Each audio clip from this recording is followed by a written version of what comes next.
So, hi. I'm going to take a bit of a look at the two protagonists in the presidential election. What you can see on the screen now is Kamala Harris's natal chart, the progress chart, and the moving transits in the sky at 10 p.m. on the 5th of November, because I'm not quite sure when the exit polls will close, but I imagine based on the UK, it may be around about that time. So I'm going to give you a flavour of what the celestial picture is for her, but also for Donald Trump. Just to say, the astrology won't decide the election. It will be the voters of the USA. But we can get some information from what's going on in their charts. Some of it's really interesting. Will it be telling? Well, we will have to see. But we can perhaps understand what's going on within their situations, and that's completely legitimate. So first up then, Kamala Harris. So I was reading a little bit about her yesterday. So she comes more from a public service background, being a attorney general in her local city, or an attorney in her city, taking on a more prominent role. I understand she comes from Oakland. And then, of course, we got Donald Trump, comes from a wealthy background. His father was a property developer, so much more of a business background. And of course, that's part of what the debate is. Is it, propagation and protection of public services, or is it keeping costs down of central government and that more Republican flavour? So first of all, let's just have a look at her chart. They do actually have a commonality, and in that they were both born on a full moon. So you can see that Kamala Harris's sun is conjunct Mercury. It's a dissociate conjunction, and that sun late in the sign of Libra is sub-ruled by the third decan, so therefore Mercury, communication. Mercury is the sub-ruler of that decan. But of course, that position of the sun has been influenced a lot by the position of Pluto recently. So, but there's the sun, and then you can see the moon exactly opposite. She really was born absolutely in the midst of that full moon. So what an Aries full moon is trying to make sure that the individuality of a person is still heard within their relating skills or their need to get on with people, because the sign of Libra can like balance, can like equilibrium. Of course, it can be invested in fairness, and being essentially a lawyer, that kind of makes sense. But what can happen with people who are born on full moons? It's more difficult to integrate the emotional dimension into their lives. But if we take a look at the midpoint between the sun and the moon, that's what's really interesting on this event. Personally, for me, the midpoint is incredibly important. Now, obviously, a lot of people are very invested in the ascendant, and her ascendant is also got a bit of a karmic flavour to it because it is conjunct the North Node. So the North Node is kind of pushing her to be an individual, but use her mind, because the North Node in Gemini, but very close to her ascendant. So even though we have the Sun in the relating Libra, that's actually in the charismatic fifth house. So that does give people the opportunity to showcase their personality power. But that is very, very telling for sure. But I feel the midpoint is, if you like, the yin yang of anyone's natal chart. And obviously it is at 27 degrees in the sign of Capricorn, because it's the midpoint at the shortest distance between the two protagonists, two luminaries, the sun and the moon. So you can see that there's Pluto. It's very, very close to that midpoint, but her midpoint is in the eighth house. Now, the eighth house can be to do with deep transformations, but it could be why she, when she was younger, had, it seems, quite a passion to engage with some unlawfulness that was affecting her local city, and that was something that she really wanted to hold people to account around. So that eighth house, that really fits that desire to get beneath the surface and understand what the true facts were and root out the bad doers, because the eighth house can be about crime for sure. Because the eighth house can be about where we transform, and it certainly can be about power. So the fact that Pluto is combining with her midpoint, which is the core of her being, so the core of her being, I would suggest, is very pragmatic. And from what I was reading yesterday, some people say that she's a bit of a flip flopper. Tell me a politician that isn't. But I feel that she will at times not be quite so idealistic and work with what she can work with. And that's a very Capricornian ability, but also the tenacity and the sticking power that you would have with an eighth house midpoint, particularly in Capricorn, would make someone very strong-willed, but also very ambitious. And that does seem to be the picture with her over years. She's kept going, chipping away, and risen up into public prominence. But, of course, the position of Pluto can lead to things being deconstructed. It can lead to endings. It can lead to things failing, but it also can lead to rebirths and new beginnings. So I feel that that Pluto there could go either way. That's not me hedging my bets. It could just be that, she is going to get this uplift. She's going to win the election, particularly with Jupiter. It's in its retrograde now. It got to 21 degrees, so it's pretty close to her ascendant. It is in the 12th house, which is more the spiritual dimension. But obviously, if she did get the gig, so to speak, once Jupiter goes into direct motion early in February and catches back up next spring, it's going to go over her ascendant. And that could be when she's really coming into a greater amount of recognition. But it also is very close to the North Node at the present time.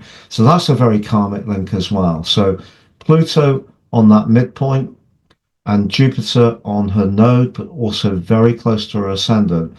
Those are both very strong for her. We also at the moment have quite a unique opposition between the two planets of fortune.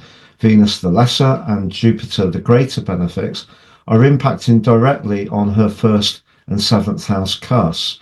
So if we think the seventh house is where we connect to people, that's where she's got her part of fortune.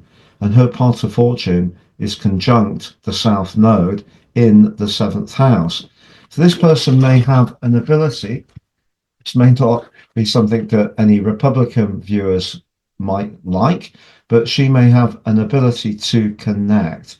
And from the article I read, there had been some mistakes about how she'd shared her view on what the sentences should be on someone who'd committed a murder before she spoke to the family. But apparently she learned big lessons from that and is very good, it would seem, talking to people who are victims of crime.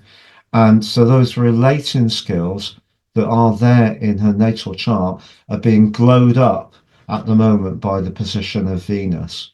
So I feel that that opposition on her first seventh house axis can be fortunate for her.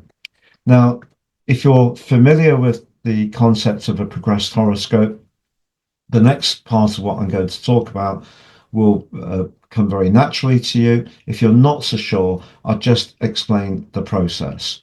So how a progressed chart works is that we move the sun forwards for just slightly under 1 degree for each year of a person's life. So this person was born in 1964. So she's just had her 60th birthday. So that sun position is 60 degrees on from where it was when she was born. You can see it's actually just slightly more than that. And that's because the sun doesn't quite go at 1 degree for each day, because we have 365 days. But you can see that at 28 degrees, it's in her seventh house. Also, she has Mercury, which she had in her nativity, but in the same sign of Sagittarius. So Sagittarius, which is essentially very much about law and can be about freedom, can be about rights. So that combination in her seventh house again gives us the ability to be very receptive to the energy of other people or attract it to her. What's not to like? Well, Neptune, the planet of dreams, is in her 10th house. Now, for a politician or a film actor or a celebrity, having Neptune in the 10th house is great because you can project your image in a shimmering, potentially mesmeric way, but it is in a square to the sun. And I've been chatting about this with a few astrologers that I have the greatest respect for. Shout out to James Nagard, who's a brilliant astrologer. And he feels that that can work well for Kamala Harris. It certainly gives her the opportunity to be more sensitive at times. Um, Again, that may be something that gets your heckles up, depending on your political persuasion. But look at the position of Mercury. Mercury's the deal maker, but it's also the communicator, and it's conjunct her natal part of fortune, but so it is conjunct her south node as well. So I feel that that's very helpful. That's more helpful than Neptune's potential to distort and create an unreality. Now, the other thing is Saturn. Now, Saturn, you can see up in that 10th house in terms of the overall chart. So I've based it on Washington, D.C. A lot of people who watch videos on YouTube, I feel, have the view that Saturn, the greater malefic, is the worst planet in the zodiac and therefore can only bring trouble. Saturn rewards, but it rewards hard work in industry. And we've got to remember that Kamala Harris's ruling planet of her midpoint is Saturn. And also in her progressions, you can see the part of fortune is in an excellent link with that Neptune, I should have said, but also it's conjunct that moving transit in Pluto. So this is a person who's been very hardworking. Her career has obviously meant a lot to her. And so I think Pluto applying to that progressed part of fortune, which applies to the midpoint, but also they're blessed by Neptune. So whereas Neptune's not so strong on her progressed sun, it's definitely strong on her progressed part of fortune. But Saturn, the ruler of the sign of Capricorn, is in the 10th house. So the best place Capricorn, beg your pardon, Saturn can be. So Saturn right up there at the top of the chart, Saturn can reward. And I feel that kind of view is that everything about Saturn is bad and everything about Jupiter is amazing. I just don't think that's true at all. So that could reward her. What's the niggle? Well, it is opposite her natal Uranus at the moment. And you can see that's in the fourth house. She also has Pluto and Venus in a very close conjunction. Now, there has, I understand, been some controversy about a relationship she had when she was younger. Um, and certainly when Venus and Pluto are in the mix, people do understand the dynamics of connections, also the dynamics of money, because, Venus, although it's in its fall in the sign of Virgo, certainly is strengthened in a way if you are a very ambitious person, but very protective of her privacy, I'd say, and needs a bit of space. So Saturn, even if she gets the job, opposing Uranus, it's coming to the end of its retrograde on the 15th of November, but it won't go any further back beyond 12 degrees. That's a very limiting influence for her, I feel. So, that part of her that might need a little bit of freedom and space is certainly going to change forever if she gets the position.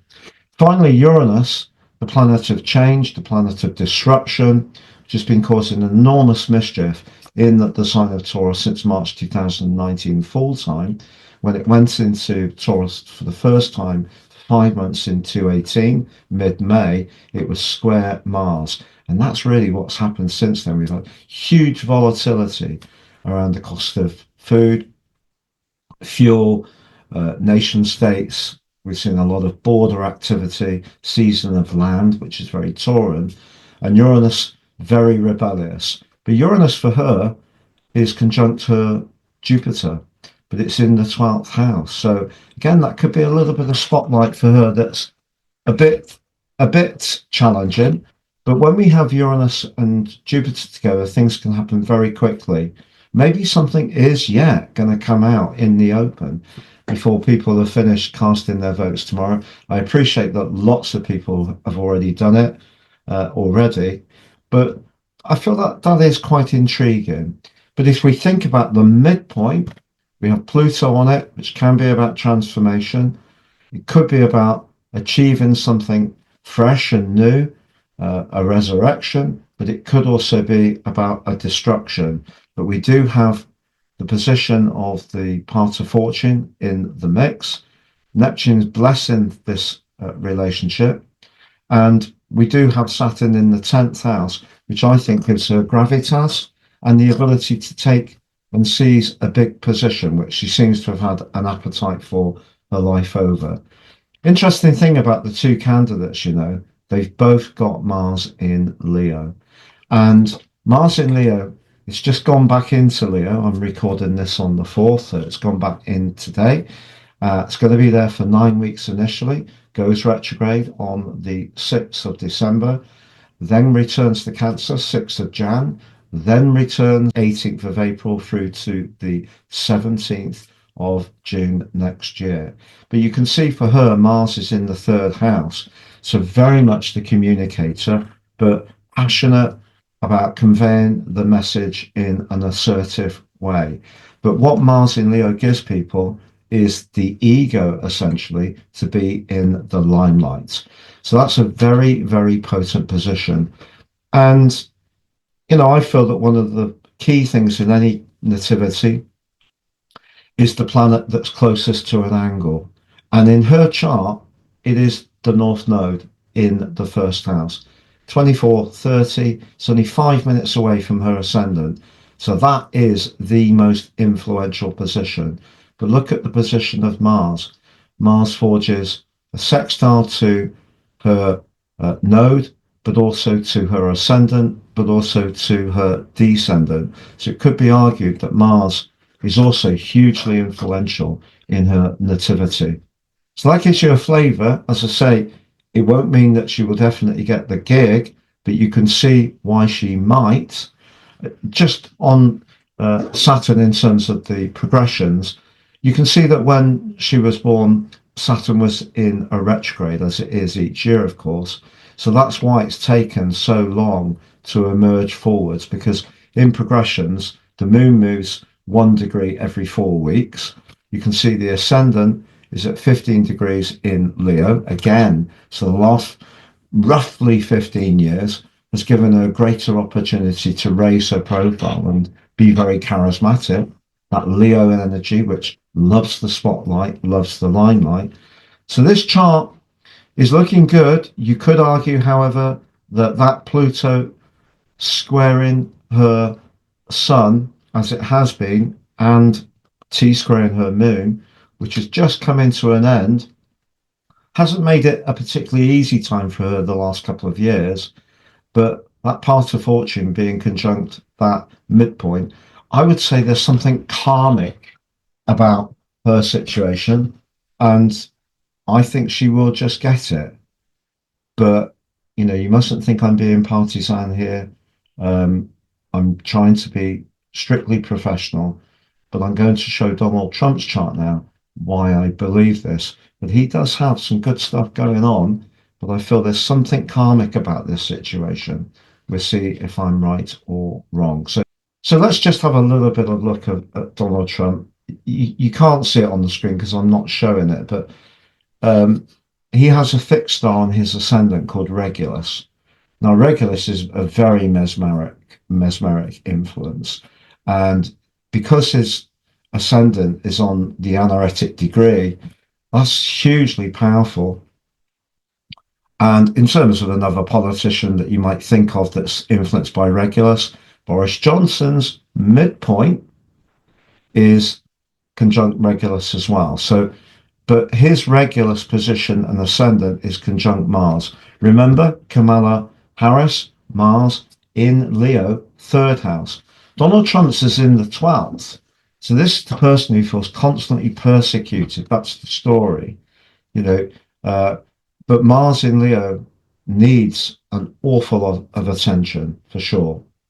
So what else goes on in his chart?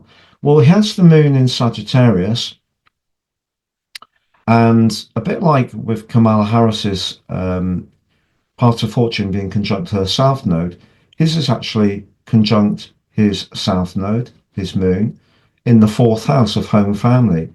But maybe that's the karma of inheriting a property empire. I know the 10th house is usually associated with the father, but I will come to that. But his Scottish mother, I understand. But certainly the family has been very important theme. Now, of course, there are some people in his family who don't speak very well of Donald Trump. So it hasn't all been plain sailing. The moon in Sagittarius likes space, but there's the sun in Gemini. So there's his full moon. So his midpoint intersects them and is in the sign of Virgo. But you know, that really doesn't surprise me about Donald Trump. So the core of his being, there is a little bit of perfectionism, but I feel that that comes off for me as intolerance. You may not agree with me. You may feel strongly that I'm being unfair, but I'm just telling you what I see. However, the charisma factor cannot be underestimated. And talking of his dad, who he inherited the empire from, so the North Node, his direction of travel, is very much in the limelight. It's conjunct the Sun, but he also has Uranus there. And Uranus in Gemini can be a very provocative influence. And of course, he's going to have his Uranus return, which will start. It goes there for 4 months next year from the 7th of July, but it moves back on the 26th of April 26. So by the time it gets through to his Uranus return, it's going to be about 4 years after that. So around about 2030, he will have his Uranus return, which everyone has when they get to 84.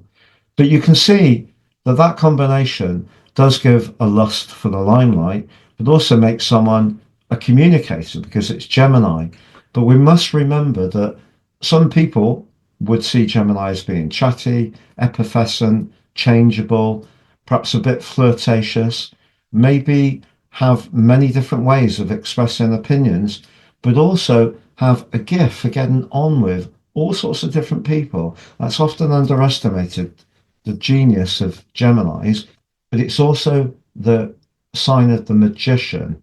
So it can be about mischief, and it can be about perhaps expressing ideas, in his case, in a very militant and very rebellious way that may not necessarily always be reflected in the facts. That's just my viewpoint. He also has Uranus opposite the moon, which I have in my natal chart. So, you know, he really doesn't like being told what to do any more than me. And it does mean that with certain family members, he is obviously he's at a distance with. So that's interesting as well. In terms of his relationships and affection, you can see that Saturn is absolutely bang in its detriment in Cancer, but that could be to do with his ability to provide hospitality, golf clubs, hotels, and also Venus is there, but that does point towards, along with that midpoint in Virgo, the potential to be very icy cold when it doesn't necessarily suit. So that would say that somebody could be quite ruthless, to be honest. However, there's no denying that Donald Trump has tremendous energy and a tremendous ability to seem to bounce back from knockbacks. And I feel that that's a lot of why people really relate to him. They know that he's not necessarily as pure as driven snow, but they really like the fact that there is that person who will push back and try to represent as he does, that he represents the common man. But if we look at where Saturn is in his chart in terms of those moving planets, it's in house 7. Now that's where he has to work hard. So that's in terms of his connection to people, but also relationships. Is his relationship, his personal relationship, as good as it could be? I don't know.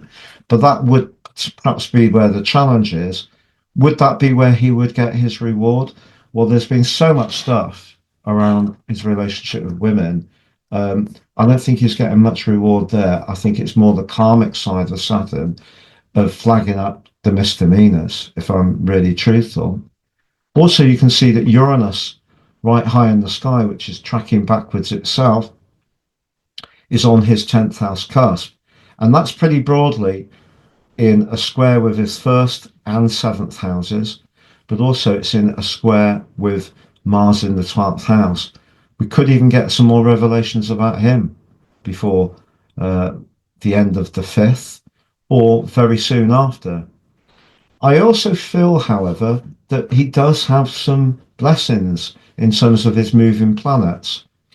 The challenge for him is that if we look at where Venus and Jupiter are, which is in his progress chart, they're in a conjunction. So the two planets of fortune are in the most powerful location because Venus is domiciled there, and they're linking back to the moving Jupiter in the sky.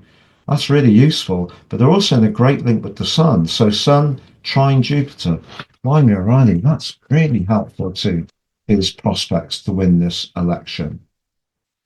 But also, if we look at the position of Saturn and Venus in his natal chart, these guys are weakened. So the nativity, you can see, and his natal Venus are in a square with these guys here. So I feel the glow up that he could get from the Sun trining Jupiter is deprecated by that Saturn position. So Saturn squares up with the two planets of luck. So the greater malefic could be having an impact. It's in the 11th house. That is the collective, the people. And obviously, a lot of people are still very invested in voting for this person. He also has a very interesting set of influences going on in terms of his ascendant in his progress chart is 1 degrees and 54 in the sign of Scorpio. And you can see there's Pluto. Pluto for him on the anaretic degree in the sky is coming to the end of his 5th house. When it goes back into Aquarius on the 19th of November, just check my ephemeris to see how quickly it meets up with his ascendant. Sorry, with his 6th house cusp. It actually gets there precisely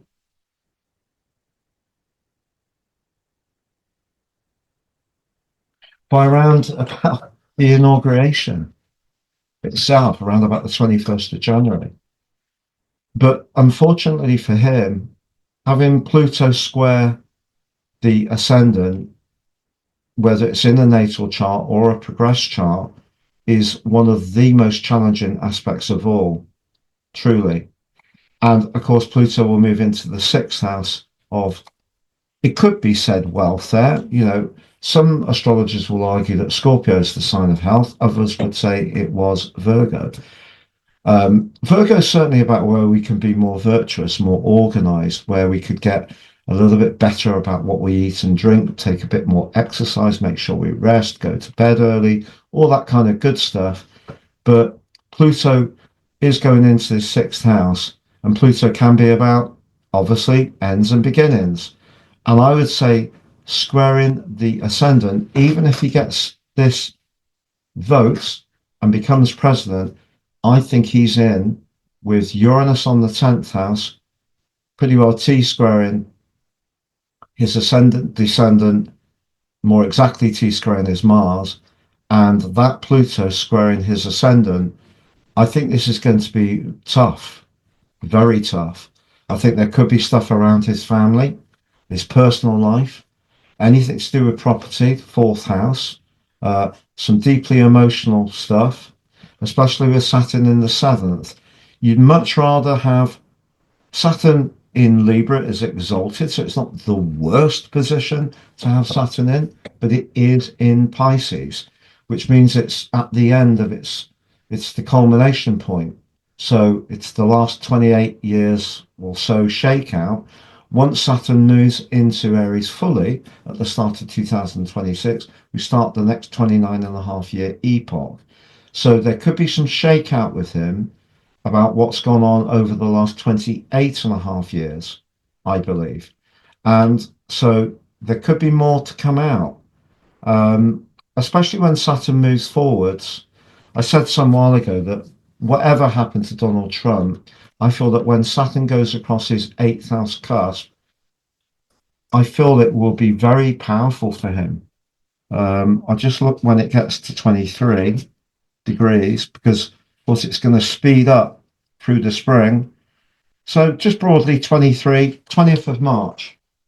20th of March, whether he wins this election or not, something very profound will happen because of Pluto across his sixth house cusp, squaring his progressed ascendant, and Saturn in his seventh house going across his eighth house cusp, but also going face to face with his midpoint. So I think there's going to be some rocky mountains, whether he gets the vote or not. What about his progressed sun? So you can see it's in Virgo. Guess where Saturn is? It's just under 8 degrees. That's not going backwards anymore. So we've got about a 4.5 degree cusp between that ascendant. So that's quite telling as well. So Jupiter, on the face of it, does help him to glow up. He does have his progressed Mars very close to Jupiter. So that could be giving him the energy to keep going. But he also has the progressed Saturn in that square with his ascendant. So the deeper that Pluto goes into Aquarius, it's opposite his position, his progressed Saturn, which is in the overlay chart in house 12. More secrets, more secret enemies, more opposition. I feel if he doesn't get the gig, it could be very serious for him. Obviously, he can have hugely more influence to steer his agenda if he does. So on the two charts, and remember, you, the American people, will make the decision, not the astrology. I would say that her chart, despite the fact that Pluto is intercepting her sun and the moon in a T-square, I feel her chart looks better, but it won't be the astrology. It will be what you decide. But Mr. Trump's chart looks quite challenging, although there are some strengths there. But I feel overall her chart is more favourable. And so we'll have to see what happens. Take care, and thank you for joining me.